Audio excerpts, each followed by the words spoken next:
ગુજરાત સરકારે 10 લાખ કરી દીધા છે અને જે જાહેરાતો જુઓ છો કે સૌથી પહેલી જાહેરાત કે ભાઈ અમે કરી, એ લોકોને ખબર નથી કે ગુજરાત એનો અમલ કરવાનું શરૂ કરી દીધા પછી તમે જાગ્યા છો. અને આ વખતે એવી રીતે જીતાડો કે બીજી વખત એ લોકોને એમ થાય કે હવે કંઈ ફોર્મ ભરવાય નથી જવું.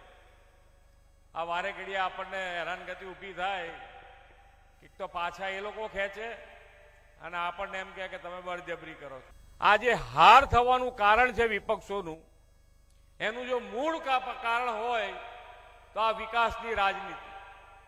કારણ કે વિકાસમાં એમણે બતાવવું શું, ક્યાં બતાવવું, શું બતાવવું, શું કામ કર્યું, કેવી રીતે કર્યું એ બતાવી શકાય એવું છે. ચડતા જશો એમાં કોઈ તકલીફ નહીં પડે. પ્રજાજનોનું એક પણ કામ આ નવા 5 વર્ષમાં બાકી નહીં રહે એવું આયોજન તમે કરી શકો એમ છો. અને સરકાર તમારી સાથે છે. તમને કોઈ મોટા આયોજન કરવાના હોય, ગટર લાઈનના હશે, પાણીના હશે, રોડ રસ્તાના હશે, મોટા આયોજનોમાં સરકાર તમારી સાથે ઊભી છે. તમને જ્યાં પૈસાની તૂટ પડશે ત્યાં સરકાર તમારી સાથે ઊભી રહી અને એ કામ પૂરું કરાવશે. કોઈ દેશે આવી યોજના બનાવી નથી એવી યોજના માન્ય વડાપ્રધાન શ્રીએ આ આયુષ્યમાન કાર્ડની યોજના બનાવી છે. આખા વર્લ્ડમાં ક્યાંય આવી યોજના બની નથી.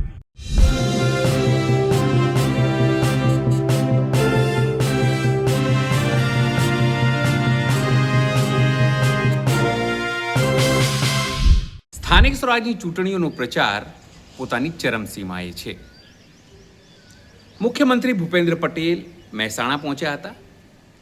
મહેસાણામાં જે રીતે વિકાસની તેઓએ વાતો કરી, વડાપ્રધાન નરેન્દ્ર મોદીની વાતો કરી અને તેઓએ ગણાવ્યું કે પંજાબમાં જે રીતે 10 લાખ રૂપિયાની જે આરોગ્ય વ્યવસ્થા છે તે તો ગુજરાતે 1 વર્ષ પહેલાં જ કરી દીધું હતું.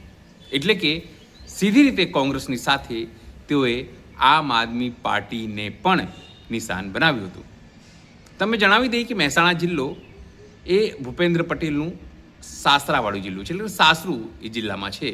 એટલે સ્વાભાવિક છે જમાઈ તરીકે ત્યાં પહોંચ્યા તો તેઓએ ફાંકા ફોજદારી કરી. સામાન્ય રીતે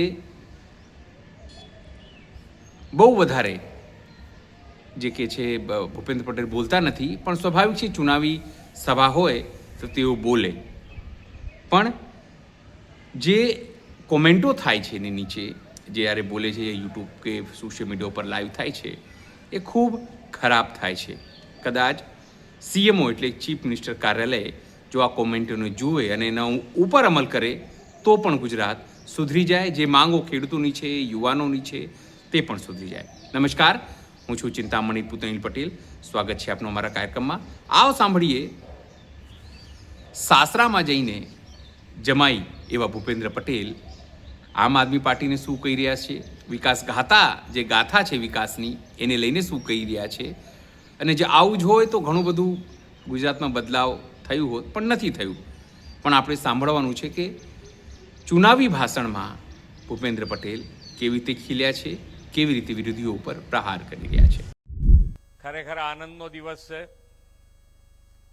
આના પહેલાની સભામાં કડીના 28 નગર સેવકો બિનહરીફ થયા. અહીંયા ઊંઝાના 20, 22 અને મહાનગરપાલિકા મહેસાણાના 5 નગર સેવકો બિનહરીફ થયા છે. બધાને ખૂબ ખૂબ અભિનંદન. આ જ પ્રમાણેનો જુસ્સો તારીખ 26 સુધીના આપણે જાળવી રાખવાનો છે. અને એક પણ કમળ, જ્યાં જ્યાં કમળો ઊભા છે, જે ઉમેદવાર આપણા ઊભા છે એ બધાને ભારી બહુમતીથી આપણે બધાએ જીતાડવાના છે. અને આ વખતે એવી રીતે જીતાડો કે બીજી વખત એ લોકોને એમ થાય કે હવે કંઈ ફોર્મ ભરવાય નથી જવું. આ વારે ઘડીએ આપણને હેરાનગતિ ઊભી થાય, એક તો પાછા એ લોકો ખેંચે અને આપણને એમ કહે કે તમે બળજબરી કરો છો. હવે 2-4 જણ હોય તો એને બળજબરી થાય. હવે આની અંદર તો આજે 600 ની ઉપર બિનહરીફ જાહેર થયા છે આપણા ત્યાં આગળ.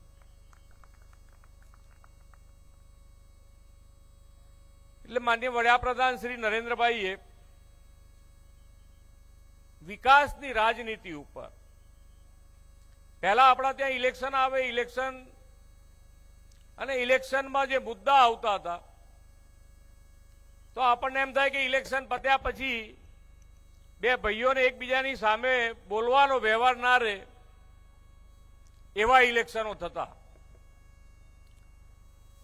જ્યારથી માન્ય વડાપ્રધાનશ્રીએ વિકાસની રાજનીતિ શરૂ કરી તો દરેક જણે શું કામ કર્યું છે, પ્રજાજનો માટે શું કામ કર્યું છે એનો હિસાબ તમારે ઇલેક્શનમાં આપવો પડે ને આપવો પડે.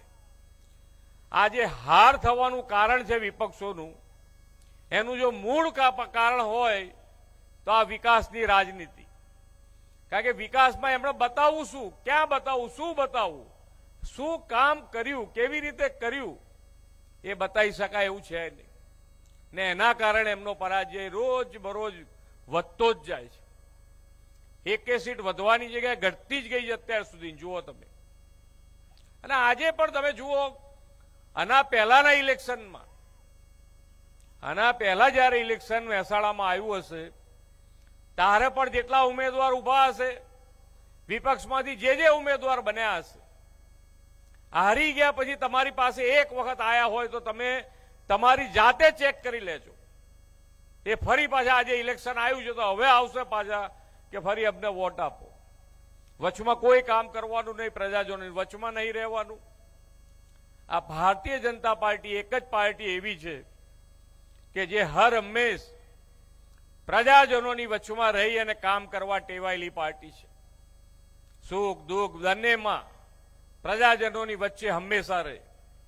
કેટલી જગ્યાએ આપણે હારી પણ જતા આવીશું, આપણો ઉમેદવાર હારી પણ ગયો હશે, પણ એ વિસ્તારમાં પણ આપણા સંગઠન દ્વારા પ્રજાજનોના કામ આપણે ચાલુ રાખીએ છીએ. એ આ ભારતીય જનતા પાર્ટીના કાર્યકર્તા છે.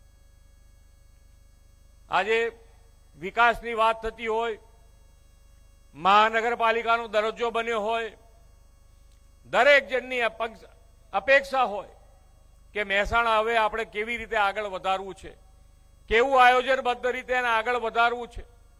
એના માટેનું આયોજન અત્યારથી શરૂ કર્યું, કામો શરૂ થઈ ગયા છે મહેસાણામાં. અને એ આયોજનબદ્ધ રીતે મહેસાણા આગળ વધશે એટલે તમારે જે તમારી કલ્પના હશે એ પ્રમાણેનું મહેસાણા બનાવી શકશો. અને એના માટેની પહેલી મુખ્ય આધાર શું? તો પૈસા. અત્યારે મેં હમણાં પૂછતો હતો રાજગોરજીને કે પહેલા કેટલું બજેટ હતું નગરપાલિકાનું, તો કે હું હતો તાર તો 50 કરોડ રૂપિયાનું બજેટ હતું. કઈ સાલ? 2010માં 50 કરોડ રૂપિયાનું બજેટ હતું. આજે 2026માં મહાનગરપાલિકા થઈ તો 1012 રૂપિયાનું બજેટ મૂક્યું છે. 1012 કરોડ રૂપિયાનું. કેટલો મોટો બદલાવ આવશે તમારા ત્યાં આગળ. પણ આપણે આ જે પણ કામ કરીએ એ કામનો આધાર શું? એ કામમાં આપણે ક્વોલિટી ઉપર પૂરેપૂરું ધ્યાન રાખવાનું રહેશે. અને એ જો તમે ધ્યાન રાખ્યું તો તમે રોજ બરોજ વિકાસની કેડીઓ ચડતા જશો, એમાં કોઈ તકલીફ નહીં પડે. પ્રજાજનોનું એક પણ કામ આ નવા 5 વર્ષમાં બાકી નહીં રહે એવું આયોજન તમે કરી શકો એમ છો. અને સરકાર તમારી સાથે છે. તમને કોઈ મોટા આયોજન કરવાના હોય, ગટર લાઈનના હશે, પાણીના હશે, રોડ રસ્તાના હશે, મોટા આયોજનોમાં સરકાર તમારી સાથે ઊભી છે. તમને જ્યાં પૈસાની તૂટ પડશે ત્યાં સરકાર તમારી સાથે ઊભી રહી અને એ કામ પૂરું કરાવશે. અને કર્યું છે, અત્યાર સુધી કામે કર્યું છે. અને એ કામના આધારે જ આજે આપણે વોટ લઈએ. જે પ્રમાણેનો વિશ્વાસ પ્રજાજનોએ આપણી ઉપર મૂક્યો અને એના પ્રમાણે એમને એમનું વળતર પણ આપ્યું. આપણે ખૂબ વિકાસના કામો કર્યા છે. પાણીની શું વ્યવસ્થા હતી, મહેસાણા અને મહેસાણા વાસીઓને પાણી માટેનું શું પરિસ્થિતિ હતી, કેવી પરિસ્થિતિ હતી, એમાંથી કેવી રીતે બહાર આવ્યા એ સમજાવવાનું ન હોય. પાણીની પરિસ્થિતિ આજે અહીંયા ડાર્ક ઝોન હતો, એની અંદરથી ઘરે ઘરે આજે પાણી આવતું થયું છે. આ આયોજન માનનીય વડાપ્રધાનશ્રીના નેતૃત્વમાં ગુજરાતે કર્યું છે. આવનાર સમય પણ જે મહાનગરપાલિકા બની છે એની અંદર રોડ રસ્તા હોય, હોસ્પિટલ હોય, બાગ બગીચા હોય, રમતગમતનું મેદાન હોય કે શિક્ષણ માટેનું વ્યવસ્થા હોય, તે આ બધી જ વ્યવસ્થા સુચારે જો કરી શકશે તો એ મહાનગરપાલિકાના હિસાબે થવાનું છે. કારણ કે તમારા પૈસાની વ્યવસ્થા આની અંદર ખૂબ સારી, જે કીધું કે લગભગ 10 ગણો વધારો જમ્પ પૈસામાં તમારો થયો છે અને આયોજન થઈ રહ્યું છે.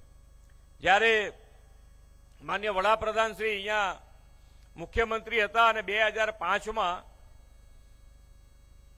શહેરી વિકાસ વર્ષની શરૂઆત એમણે કરી અને એ શહેરી વિકાસ વર્ષ તરીકે જ્યારે 2005માં ઉજવ્યું ત્યારે ગુજરાતનું બજેટ શહેરી વિકાસનું 752 કરોડ રૂપિયા હતું અને આજે શહેરી વિકાસનું બજેટ 30,000 કરોડ રૂપિયા છે. 30,000 કરોડ રૂપિયા.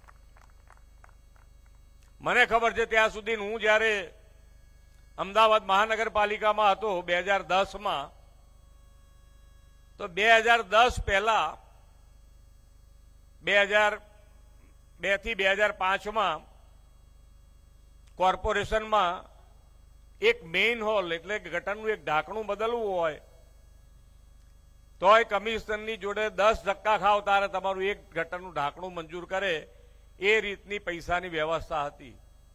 અમદાવાદ મહાનગરપાલિકાની વાત કરું છું. અને આજે જે મેં અહીંયા હમણાં ઋષિકેશભાઈ કહેતા હતા એમ ફાઇનાન્શિયલ મેનેજમેન્ટ જે છે એનો મજબૂત પાયો માન્ય વડાપ્રધાનશ્રીએ ગુજરાતમાં નાખ્યો છે અને એના કારણે આજે આખા દેશમાં ગુજરાત નીતિ આયોગ પ્રમાણે નાણાકીય વ્યવસ્થાપનમાં આખા દેશમાં નંબર 1 પોઝિશન ઉપર ગુજરાત છે. શિક્ષણ અને શિક્ષણની વ્યવસ્થા કેવી હતી એ આપણે વાત કરીએ તો પહેલા ડ્રોપ આઉટ રેશિયો કેટલો હતો? 135-37 છોકરાઓ ઘેર નીકળી જતા. આ દાખલ થયા ના થયા અને ઘરે પાછા સ્કૂલ છોડી દે. આજે એની અંદર પણ ખૂબ મોટો બદલાવ શિક્ષણમાં પણ આવ્યો છે. આજે 2% એ રેશિયો રહ્યો છે. ડ્રોપ આઉટ રેશિયો 2% રહ્યો છે. એટલે ખૂબ લોકોને ભણવા પાછળ પણ શિક્ષણ પાછળ પણ આપણે ખૂબ ધ્યાન આપી અને એમાં આગળ વધ્યા છે. સ્વાસ્થ્યની વાત કરી. સ્વાસ્થ્યમાં અત્યાર સુધીમાં કોઈ દેશે આવી યોજના બનાવી નથી એવી યોજના માન્ય વડાપ્રધાનશ્રીએ આ આયુષ્યમાન કાર્ડની યોજના બનાવી છે. આખા વર્લ્ડમાં ક્યાંય આવી યોજના બની નથી. તેનો લાભ આજે કેટલા જણ લઈ રહ્યા છે તમે જુઓ તો ખરા. તમે જ્યાં આગાડી તમે જશો, જે વોર્ડમાં જશો એ વોર્ડમાં તમારે કોઈકને ને કોઈકને આ કાર્ડનો લાભ લીધેલો વ્યક્તિ મળશે. રોજે રોજ મળશે. રોજે રોજ એનો લાભ લીધેલો કોઈ વ્યક્તિ તમને મળશે. આ એટલી મોટી યોજના છે અને આપણે ઈચ્છીએ નહીં કે કોઈ પણ બીમાર પડે, પણ બીમાર પડે તો એને કોઈ ચિંતા ના રહે એવું આયોજન આ આયુષ્યમાન કાર્ડ થકી થયું છે. જે કેન્દ્ર સરકારે 5 લાખ હતા, ગુજરાત સરકારે 10 લાખ કરી દીધા છે. અને જે જાહેરાતો જુઓ છો કે સૌથી પહેલી જાહેરાત કે ભાઈ અમે કરી, એ લોકોને ખબર નથી કે ગુજરાત એનો અમલ કરવાનું શરૂ કરી દીધા પછી તમે જાગ્યા છો. 10 લાખની આપણે જાહેરાત ક્યારની 1 વર્ષની ઉપર થયું હશે ને ઋષિકેશભાઈ? 10 લાખ 5 લાખની જગ્યાએ 10 લાખ રૂપિયા ગુજરાત સરકાર આપે છે. અને કોઈ માદું પડ્યું હોય તો સરકારી હોસ્પિટલ સિવાય પ્રાઇવેટ હોસ્પિટલમાં પણ એ પોતાની ટ્રીટમેન્ટ કરાવી શકે અને ઘરે જતી વખતે સરકાર 300 રૂપિયા આપે અને ઘેર સુધી મૂકી આવે. આ આયોજન માન્ય વડાપ્રધાનશ્રીએ કર્યું છે જનજનની સુખાકારી માટે. વિકસિત ભારતની વાત એમનેમ નથી થતી. વિકસિત ભારત માટે વિકસિત ગુજરાત, અને વિકસિત ગુજરાત ક્યારે શક્ય બને કે જ્યારે નાનામાં નાનો માણસ, સેવાળાનો માણસ પણ મુખ્ય પ્રવાહમાં આવશે, મુખ્ય ધારામાં આવશે, ત્યારે આપણે વિકસિત ગુજરાત બનાવ્યું છે. અને એ વિકસિત ગુજરાત બનશે તો વિકસિત ભારતની વાત છે. એટલે આપણે સૌ સાથે મળી અને જો કામ કરીશું, આયોજનબદ્ધ રીતે કામ કરીશું. મેં આજની પહેલી સભામાં પણ કીધું, અત્યારે પણ કહું છું કે તમારે જેટલા કામ હોય એટલા કામ આયોજનબદ્ધ રીતે મારી પાસે લઈને આવો. તમારા કામો મંજૂર કરીને તમને જેટલા બને એટલા ઝડપથી પાછા આપી દઈશું. અને વિકસિત ભારત માટે જ્યારે આપણે આગળ વધતા હોઈએ ત્યારે આપણે સૌનો સાથ, સૌનો વિકાસ, સૌનો વિશ્વાસ, સૌના પ્રયાસ સાથે આપણે આગળ વધવું પડે. અને સૌથી વધુ લીડ જો કોઈ લેશે વિકસિત ભારત માટે તો એ ગુજરાત લેશે. એમાં આપ સૌનો સાથ અને સહકાર રહેવાનો છે. અત્યારે તો 26મી તારીખ સુધી આપણે સૌ એક કમળને જીતાડવા માટેનો આ જુસ્સા સાથે 26મી તારીખ સુધી મતદાન સુધી લાગેલા રહીએ અને એક કમળને ખૂબ મોટી જંગી બહુમતીથી જીતાડીએ. ભૂપેન્દ્ર પટેલ જે રીતે પોતાની વાત મૂકી, એટલે ચીફ મિનિસ્ટર ભૂપેન્દ્ર પટેલ જે રીતે પોતાની વાત મૂકી અને જે રીતે સોશિયલ મીડિયા ઉપર કોમેન્ટો છે તેને લઈને આપ શું વિચારો છો, જરૂરથી અમારા કોમેન્ટ બોક્સમાં કોમેન્ટ કરજો. એ સિવાય અમારી યુટ્યુબ ચેનલને લાઈક કરો, સબસ્ક્રાઇબ કરો, બેલ આઇકન દબાવો. સાથે અમારી વેબસાઇટ છે www.gujaratpress.in. ત્યાં પણ જઈને તમે વધુ અપડેટ થઈ શકો છો. અત્યાર માટે બસ આટલું જ. નમસ્કાર.